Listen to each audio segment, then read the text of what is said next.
PM Narendra Modi 16 સપ્ટેમ્બરે અમદાવાદ આવશે. 17 સપ્ટેમ્બરે નવી સીપી કચેરીનું ઉદ્ઘાટન અને ગાંધીનગરમાં ગ્રીન એનર્જી સમિટમાં હાજર રહી શકે છે.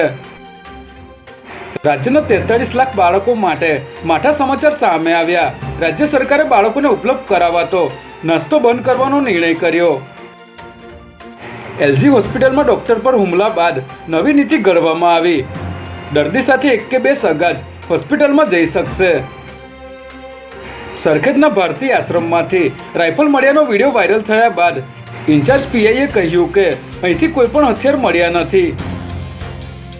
અમદાવાદ મ્યુનિસિપલ કોર્પોરેશનના 4 અધિકારીઓને ડેપ્યુટી સિટી ઇજનેર તરીકે પ્રમોશન આપવામાં આવ્યા.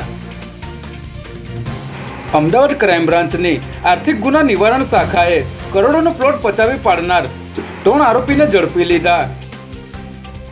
અમદાવાદની વાસણા પોલીસે રસોઈના વાસણ ભાડે લઈ પરત ન કરનાર 2 આરોપીને ઝડપી લઈ 7 ગુનાઓનો ભેદ ઉકેલ્યો.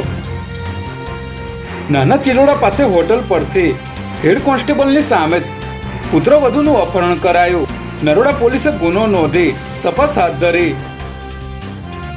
આગામી સમયમાં અમદાવાદના 250 કોન્સ્ટેબલને હેડ કોન્સ્ટેબલ તરીકે પ્રમોશન અપાશે, જેમને પરિવારજનો અને ડીએસપી એકસાથે બેઝ લગાવશે.